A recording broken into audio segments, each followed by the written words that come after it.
Boa noite a todos. Estamos iniciando agora o nosso Evangelho da Semana e temos em mãos a obra Entre Irmãos de Outras Terras, que veio a público no final de 1965 e que é composta por 40 mensagens ditadas por autores espirituais diversos durante a viagem que Chico Xavier fez com Valdo Vieira e Risini para os Estados Unidos, para a Inglaterra e para a França no primeiro semestre de 1965.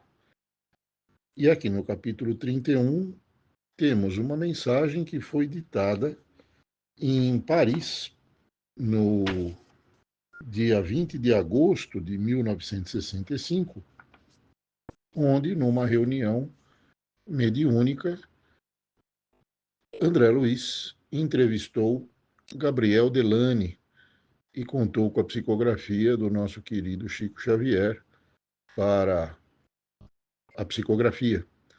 Gabriel Delany, que nasceu na França em março de 1857 e faleceu em Paris aos 69 anos, no início de 1926. Gabriel Delany, que era filho de Alexandre Delany, um amigo e colaborador de primeira hora do professor Riveio, e de Marie Diderot, que era uma médium através da qual muitas mensagens que constam nas obras básicas da doutrina espírita foram psicografadas. Gabriel Delany conviveu com o professor Riveio, posteriormente Allan Kardec, até os 12 anos de idade, quando Kardec faleceu. E Gabriel Delany atravessou a infância assistindo às reuniões mediúnicas, na Sociedade Espírita de Paris, onde a mãe atuava como médium e o pai como dirigente. Ele se formou em engenharia e teve a saúde frágil desde a adolescência, contraiu infecção no olho esquerdo e, por volta dos 25 anos de idade, perdeu praticamente toda a visão no olho esquerdo. Ele jamais se casou, mas aos 48 anos de idade adotou um órfão com 6 meses de idade que tinha perdido pai e mãe vitimados por tuberculose. Um ano depois, aos 49 anos de idade, ele teve uma paralisia progressiva nas duas pernas e passou a se locomover com dificuldade através de uma cadeira de rodas, Ele se dedicou à parte científica do espiritismo e os resultados das pesquisas ele publicava na revista que ele mesmo criou, chamada O Espiritismo, que ele fundou quando tinha 28 anos de idade, com a contribuição intensiva da médium inglesa Elizabeth Desperance, do médico Charles Richer, do astrônomo Camille Flammarion e do amigo Leon Denis. E ele publicou 12 livros, com os resultados dessas descobertas. E aqui vem, no texto de hoje, Entre Irmãos de Outras Terras, na entrevista que ele cedeu ao querido André Luiz, dizendo o seguinte: são 20 itens. Primeiro, caro amigo, estimamos nos colocar na posição de nossos irmãos ainda encarnados para lhe endereçar algumas perguntas de suma importância para eles que militam no plano físico. Prossegue em sua ação espírita dos tempos pretéritos, não obstante residindo agora além do muro da vida que separa a terra da espiritualidade? Perguntou André Luiz. Sim, tanto quanto possível dentro de minhas reduzidas possibilidades. 2. E o que nos diz acerca do espiritismo na França?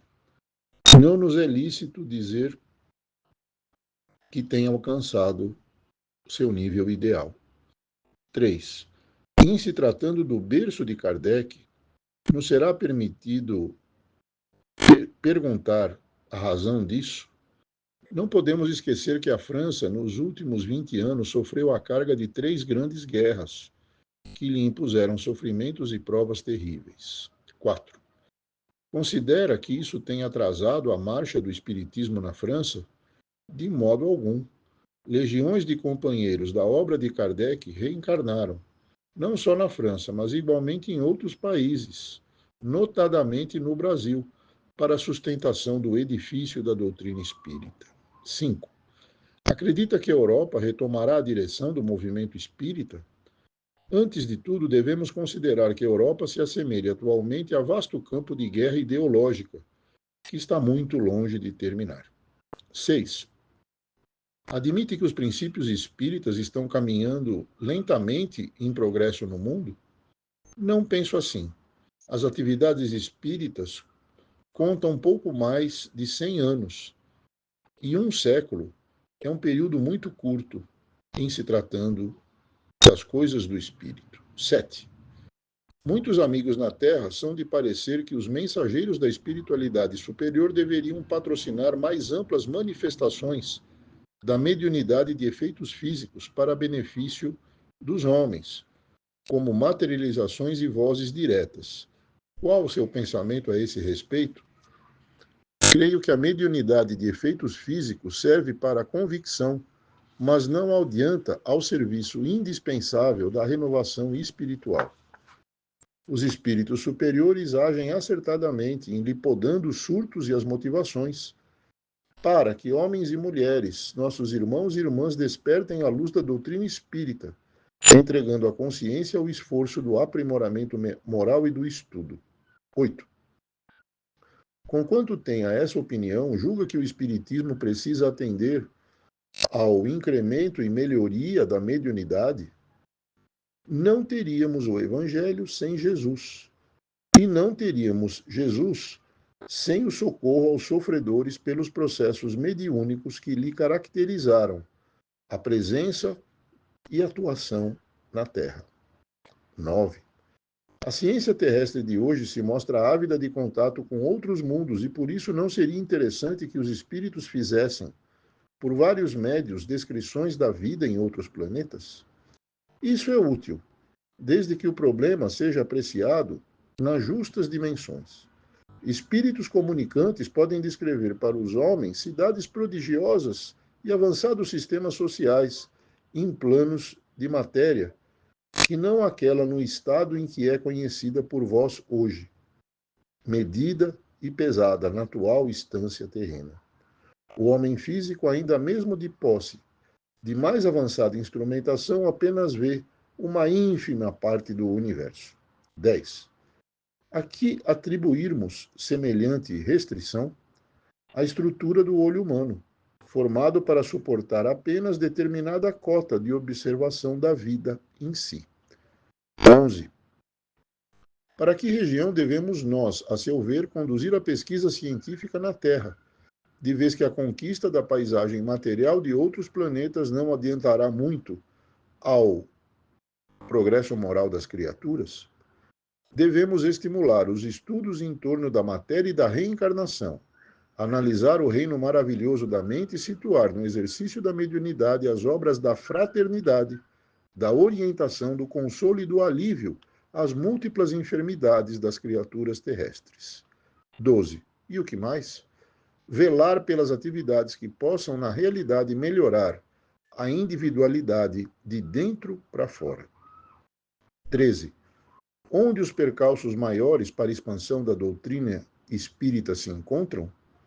Em nossa opinião, os maiores embaraços para o espiritismo de se desenvolver procedem da atuação daqueles que reencarnam, prometendo servi-lo, seja através da mediunidade direta ou da mediunidade indireta, no campo da inspiração e da inteligência, e se transviam nas seduções da esfera física, se convertendo em médiuns autênticos das regiões inferiores, de vez que não negam as verdades do Espiritismo, mas estão prontos a ridicularizá-las através de escritos sarcásticos ou da arte histriônica, junto dos quais encontramos demonstrações fenomênicas improdutivas, histórias fantásticas, anedotário deprimente e filmes de terror. 14. Como vê semelhantes deformações, os milhões de espíritos inferiores que cercam a humanidade possuem seus médiuns. Impossível a qualquer um de nós negar isso. 15. De que modo vencer no labirinto gigantesco em que opera a influência das sombras? Educando. Somente a educação é capaz de superar. 16. Como? Explicando-se, tanto nos sistemas religiosos do Ocidente como nos do Oriente, que a pessoa humana, em qualquer lugar, em qualquer tempo, somente possui o que ela fez e faz de si própria. 17. Exprimindo-se desta forma, refere-se à necessidade de divulgação da doutrina espírita? Sim, absolutamente sim. 18. Mas, segundo o seu conceito, a divulgação terá de se efetuar de pessoa a pessoa. Teremos entendido corretamente? Sim, de pessoa a pessoa, de consciência a consciência. A verdade a ninguém atinge através da compulsão. A verdade para a alma é semelhante à alfabetização para o cérebro. Um sábio, por mais sábio, não consegue aprender a ler pelos outros. 19. Não considerará, porém, que esse processo é moroso demais para a humanidade? Uma obra-prima de arte exige, por vezes, existências e existências para o artista que persegue a condição do gênio. Como acreditar que o esclarecimento ou aprimoramento do espírito imortal se faça tão só por afirmações labiais de alguns dias? 20. Que advertência nos dá para a vitória de nosso esforço modesto na seara espírita? Compreender que esperança é sinônimo de paciência, estudando e servindo sempre, na certeza de que, se a eternidade é a nossa divina herança, cada dia é um tesouro de recursos infinitos que não podemos desprezar. Graças a Deus. Desejo agora uma boa noite, uma boa semana a todos. E aqui as 20 recomendações e lições de Gabriel Delany ocupam local privilegiado no coração de cada um de nós. E reitero aqui o que ele conclui no 20º item, ao dizer: compreender que esperança é sinônimo de paciência, estudando e servindo sempre na certeza de que, se a eternidade é a nossa divina herança, cada dia é um tesouro de recursos infinitos que não podemos desprezar. A fórmula de Gabriel Delany para a vitória de cada um de nós aos desafios de progresso que temos na presente encarnação. Dito isso, deixo o meu abraço a cada um de vocês e aproveito para incluir nesta mensagem os textos que nos serão úteis para a reunião da sexta-feira dessa semana, onde aprenderemos com André Luiz através da obra Mecanismos da Mediunidade. Fiquem com Deus. Boa semana. Tchau.